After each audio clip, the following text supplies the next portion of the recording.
Upon my return from a week-long honeymoon, I heard noises emanating from inside the house. I got scared that it might have been vandalized while we were gone. Did you hear that? Maybe there's someone in the house. Should we call the police? I asked my husband, but he didn't seem concerned at all. It's all right, he assured me as he walked into the house. I followed him hastily and found my mother-in-law and sister-in-law inside. I was relieved to see that they were not thieves, but I wondered why they were there. They supposedly offered to take care of the house while we were away, so my husband had given them the key. I thought they were going to leave after we returned. It's going to be dark soon. If you don't go home, I asked them, let us take it easy today. They not only didn't leave but took over the living room and started to take a shower without permission. I thought they would go the next day. The next morning, they didn't show any sign of leaving at all. When I came home from work, they were still there. I couldn't take it anymore, so I asked my husband to kick them out. His reply was, we all live together now, so if you don't like it, you get out. He was asking me to leave instead. I said, okay, and left with only the bare necessities in my carry-on case.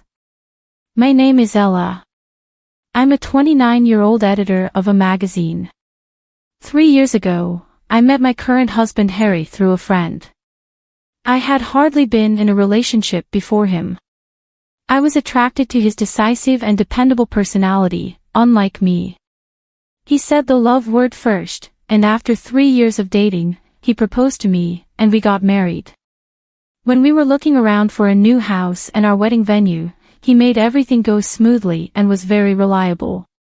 I enjoyed living with him in our new house, but my mother-in-law Poppy and sister-in-law Aria were my headaches. My father-in-law passed away about 10 years ago. Harry's family consisted of Poppy and 27-year-old Aria. I was worried that I wouldn't get along with them. We only had minimal contact with each other before we got married, so I thought we could continue to keep a good distance. However, after we got married, they started bothering me. Poppy called me almost every day, asking, can you increase my allowance just a little bit? I can't live for a decent life with the current amount. She knocked me. Harry was in charge, so I told her to ask him instead of me. I'm sure you're spending extravagantly. That's why you can't give me more. You're supposed to take good care of your in-law, or karma will bite you. She refused to listen to me and even blamed me for her problem. Other than that, she told me to visit her more and help her with the chores, and as a daughter-in-law, it was polite to send her favorite food every month. While she gave me lectures over the phone, Aria visited me unannounced. When I was cooking dinner, she often came over saying, I was in the neighborhood, so I thought to drop by. Is your dinner ready yet? I'm hungry. Please hurry up and let me eat.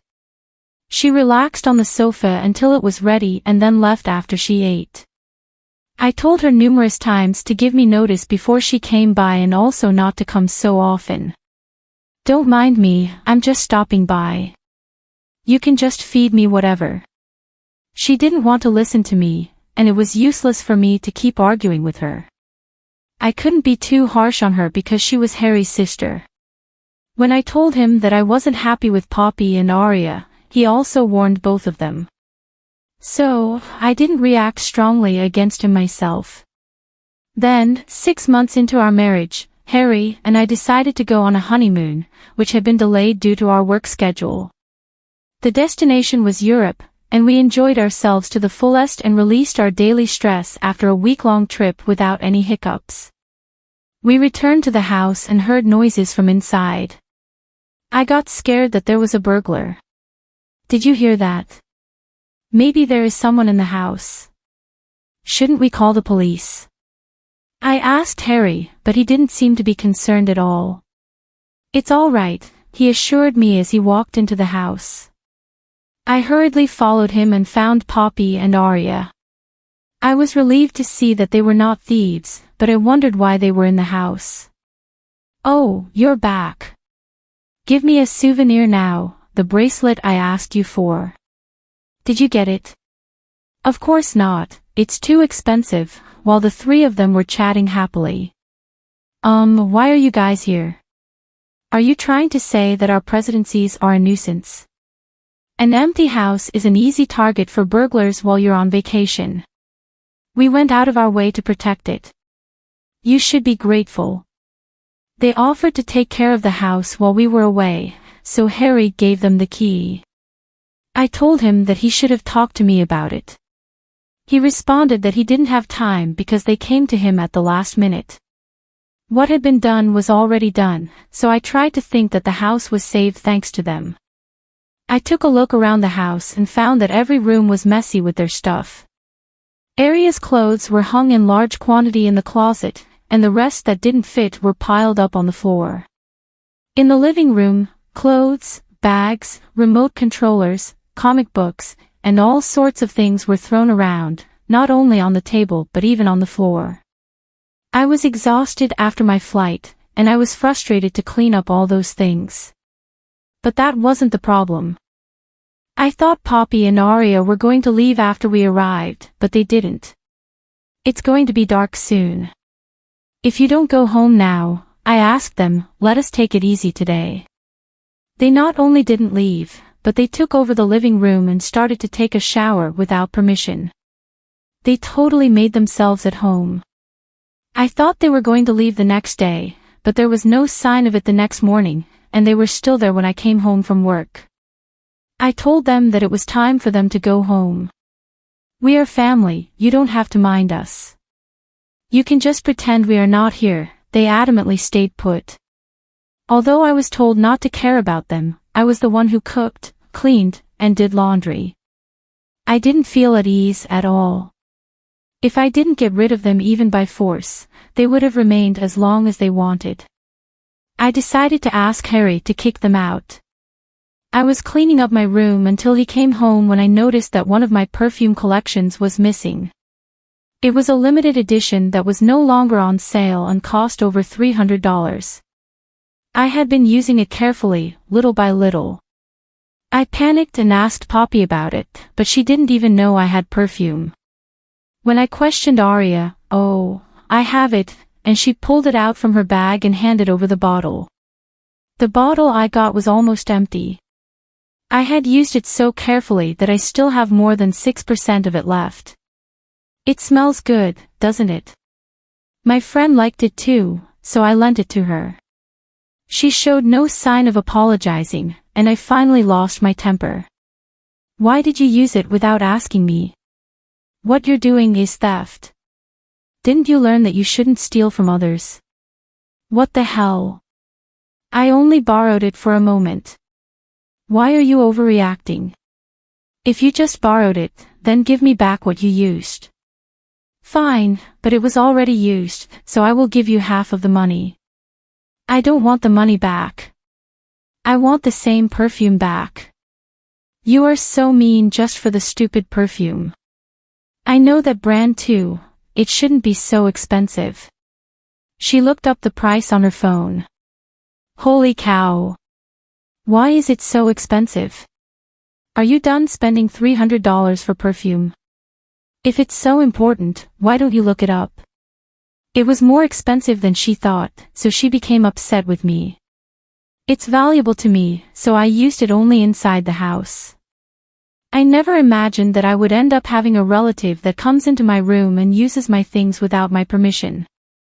While we were arguing, Harry came home. What are you guys making a fuss about? Listen, Harry, I only used a little perfume, but she called me a thief. I left her complaining in the living room and told Harry what happened in the bedroom. I told him that I was out of patience and wanted him to get rid of them. Don't get so worked up about the little thing. And I haven't told you that they are going to live with us in this house. My mouth was agape hearing his unimaginable reply. My mom's house was old and some parts were falling apart. She was contemplating whether she should repair them or move out. We have spare rooms here, and she could save some money, so we decided to live together. Why didn't you talk to me about it? Do you own this house? I'm paying the mortgage too, right? Don't blame me, my mom took it upon herself to sell her house. Anyway, we are living together, so if you don't like it, you get out.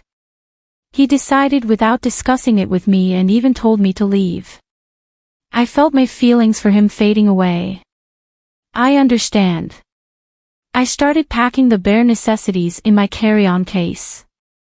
Harry didn't try to stop me but commented that I was immature to run away after a fight and walked out of the bedroom. Poppy and Arya were grinning at the sight of me packing and locked the door.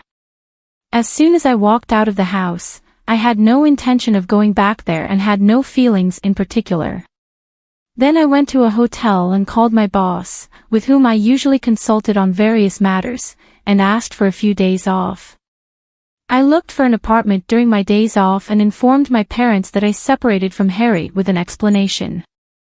They asked me what I was going to do, and I told them I was going to get a divorce. In the meantime, Harry texted me once, "When you are sorry, you can come back. Mommy and Arya both say they would forgive you." When I called him to ask for a divorce, he at first resisted by saying, "You are divorcing me over something like this? You just have to put up with it a little bit." He eventually understood that I was determined and agreed to it. From then on, things proceeded smoothly, and the divorce was finalized in 6 months. I wanted to get rid of him ASAP, so we quickly went over the division of property, and I gave the house to him. We had been married for less than a year, and we were divorced. My friends and coworkers were worried about what had happened. If it was all me, I had shrugged them off, and I hadn't been able to talk about it. This time I was so over it that I told them the details. They all said, "That's impossible. I'm sorry you have to go through that." I was glad to have told them as they sympathized with me, which made me feel a bit better. After I started living alone, I worked harder than ever before. Instead of spending time on chores, I took up 3 times as many projects as usual and even supported those who were overwhelmed. My boss was concerned about me, but when I became alone, the memories of the hard times popped up in my mind, and I started blaming myself. I was grateful to devote myself to work while I was mastering work. Harry called me about 5 months after my divorce. I had left most of my belongings behind when I left the house. I answered the phone, thinking it might be about that. First, he asked me what I was doing and whether I was living alone. He didn't want to get to the point. I thought it was unusual, as he was the kind of person who got cranky if anyone waffled. I didn't want to waste my time, so I asked him the purpose of his calling. He said he wanted to get back together with me. I had no intention of it, so I said no and tried to hang up the phone. He rushed to stop me. "Wait, there is something I hadn't told you yet." "What?" I said. "I'm busy, so hurry up. Can you lend me some money? I'm struggling to pay my mortgage. It used to be paid for by both of us, so I knew it must have been hard to bear the burden alone. I also knew it wasn't that much of an amount he suddenly couldn't cover." He explained that he expected to get a raise a few months ago, but it didn't happen. He was also told that there wouldn't be a chance of it in the future at his current performance. If that was the case, he decided to change jobs. He thought it was going to be easier to find one with better conditions. The reality was that he could only find one that paid less, and he hadn't been able to change jobs yet. Whatever the reason, I didn't want to lend him money. I told him not to call me anymore. "You're still single, right? No one will take a not-so-young divorcee. You'd better get back together with me." I simply said, "No, thank you," and hung up the phone. I didn't understand why I fell in love with and married him. I was so disappointed in my lack of discernment. After that, not only Harry but also Poppy and Arya started harassing me many times. I found out from the conversations with them that they believed Harry was making a good income. All because of us, buying a new house and having a big wedding when their allowance wasn't increased, and Harry kept refusing to do so. They thought that I was preventing it. They rejoiced that they could live a comfortable life after I left, but his salary was less than they expected. When they realized that the life they envisioned was disappearing, they called me in panic. They must have thought men were paid more than women, but my salary was higher than his. I wanted to block them all on my phone, but Harry knew where I worked. I was worried he would call me at work or show up at my office, so I tried to answer his call once a few times.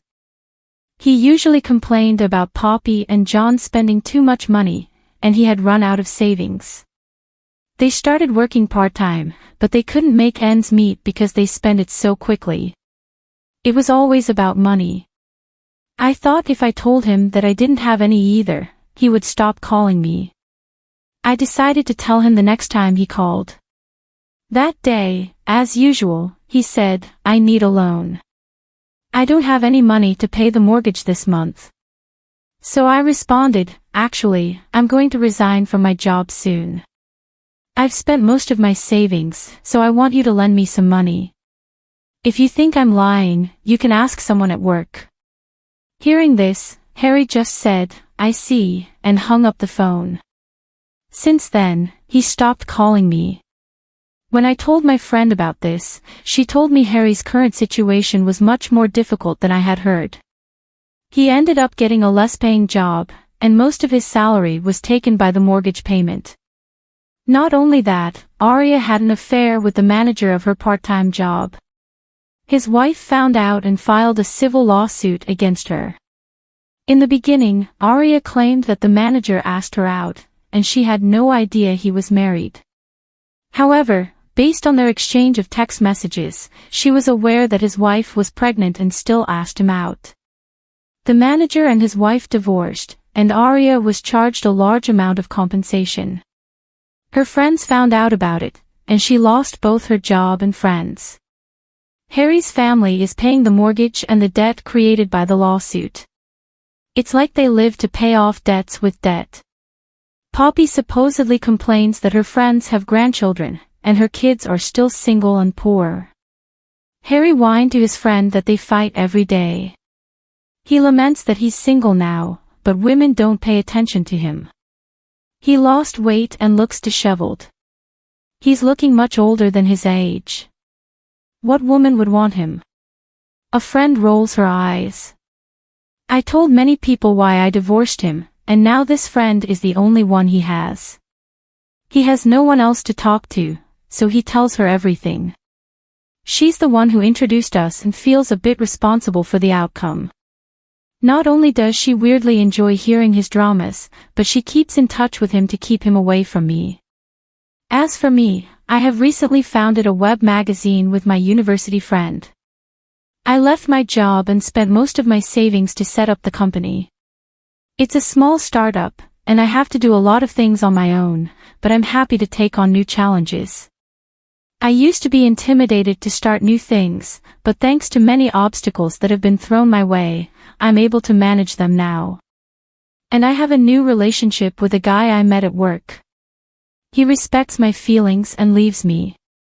Thanks to meeting him, I realized that Harry was not the decisive leader but was just selfish. For a few months after my divorce, I felt like I could never get married or have a boyfriend again. Now, I'm able to think positively and want to cherish my new happiness.